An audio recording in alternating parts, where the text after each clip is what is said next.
The first time I saw Forbidden Lands, I was sure it was made for me.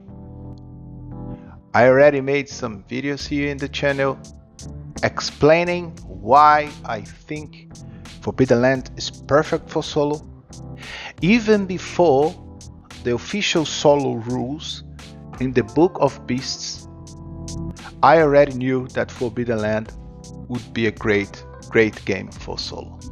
I was sure about this because of its mechanics for hex scrolling, for several tables that this game provides to generate content on the fly.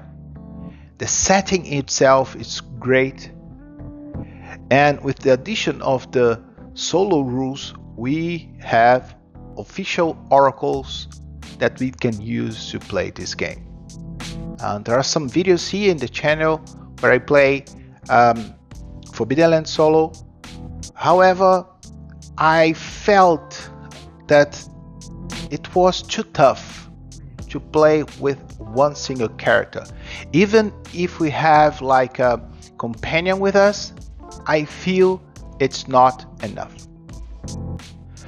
For those who follow the channel for a while, you might have seen that I also played solo a game called Mutant Year Zero. Differently from Forbidden Land, it does not have official solo rules. However, there are some unofficial solo rules available on drive-thru, but in the end I decided to play it by using just D6 as Oracle. And it would be great if I could have done this using the official rule set, but in the end I didn't do it. I played the setting, but I couldn't play it using the official rules. Instead, what I did, I played with Year Zero Mini.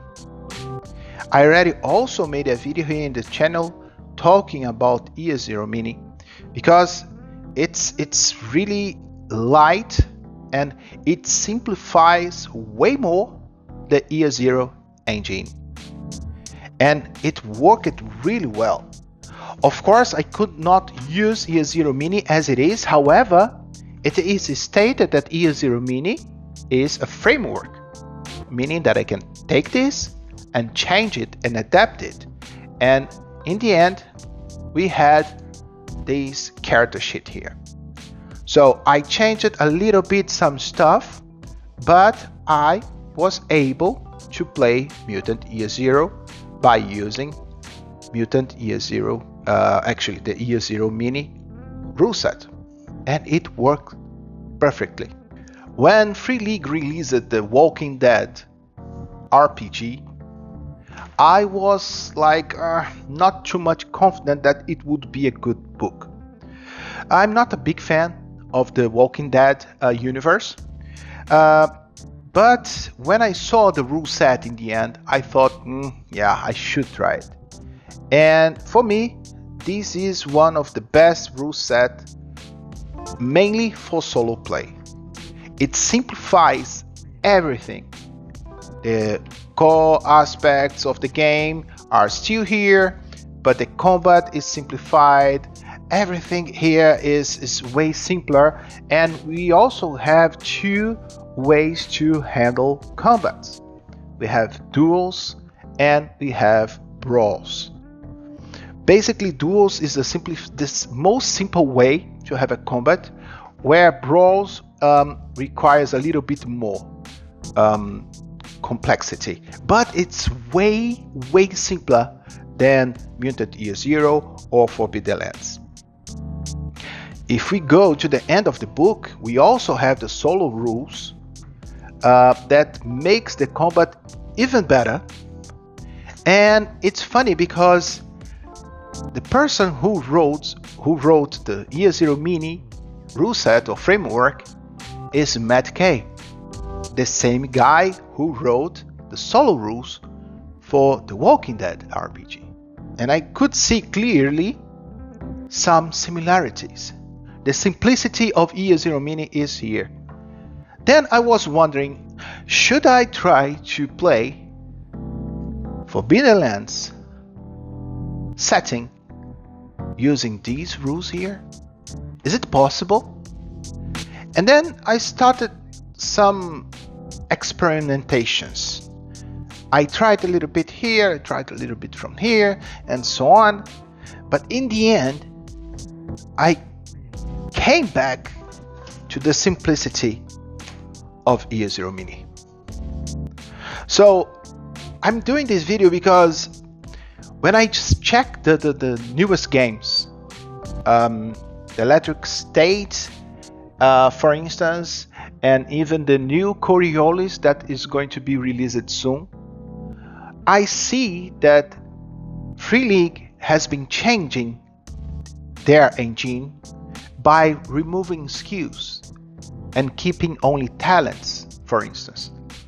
I thought that, okay, do we really need skills? Could everything become talents in these games? Is it possible to do it? And actually, I think it is possible. But then, if we narrow down the talents a little bit more, we go to the aspect and concept, exactly what we have here when we create a hero. So we define a concept. Sorry, it is not an aspect, but an Year Zero Mini, when we create a character, we define a concept that is basically a background and a career. And whenever you roll die, if your concept fits well, you roll more dice. And I thought, man, this is perfect. Asset and gear, things that you have, equipment, or maybe some kind of advantages that we might have also, or maybe even a companion, if it's the case, someone helping you or whatever, you can also have more dice. So you build your dice pool by using just your concept, your assets, and of course your attributes. The game has the attributes, and I can use this unofficial character sheet to show you. So strength, agility, wits, and empathy. I made some changes in this character sheet, but for the Mutant Year Zero, for instance, I create the concept more like the archetype. So I'm a dog handler, and dog handler has several skills and talents. And I create a conviction that is not part of the Mutant Year Zero, but I could bring anything here. And a mutation comes from Year Zero Mini, and this is basically your superpower, and you can spend mutation points to trigger it, similarly to willpower points in Forbidden Lands. So Forbidden Lands and Mutant Year Zero, they are very similar. And I was thinking that if I find the perfect way to play these games using Year Zero Mini, I would have the one system to rule them all. Nah, just kidding. But definitely it would make way easier to play solo.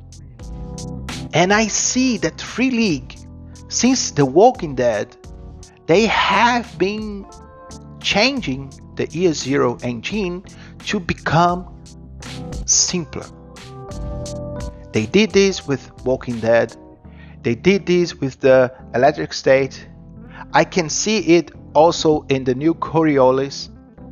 Of course, the new Alien game, in order to be compatible to the old Alien game, they cannot change too much as far as skills and talents are concerned. But I feel that Year Zero Mini is the key or the answer to this goal of simplifying Forbidden Lands and Mutant Year Zero, or whatever Free League game you want to play solo.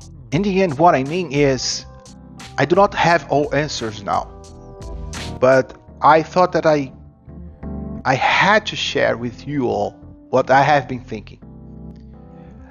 And I believe that if one takes this framework and work on top of it, it is possible to get to have a better way of playing these games solo. And when I mean solo, I mean by using a whole group. I have played Mutant Year Zero, as I said, by using just one character. But it is simple enough that I feel that I could have played it with 3-4 characters. And in games such as Forbidden Lands, where we have roles, where we have the Pathfinder, where we have the one that watch, the other one doing several roles in the end that should be performed by individual characters, I feel that I could have a whole party using Mutant Year Zero, Year Zero Mini, as a framework to it. Apart from that, I still think that The Walking Dead is also a good reference. Mainly the solo rules, as I said, written by the same guy. So in the end, I do not have answers, as I said. It's just my opinion. I just thought that I had to share this with you all because this is something that has been in my mind for a long time. For a long time I have been thinking, how can I play this? How I can improve this? And recently I had a discussion with a colleague of mine about improvements to play Forbidden Lands. And I shared several opinions with him, and in the end I got back to the same. Okay, Year Zero Mini is the answer. Or at least I feel it is the answer. But I would like to hear from you. Have you tried something different to play Mutant Year Zero and Forbidden Lands? Are you still playing these games?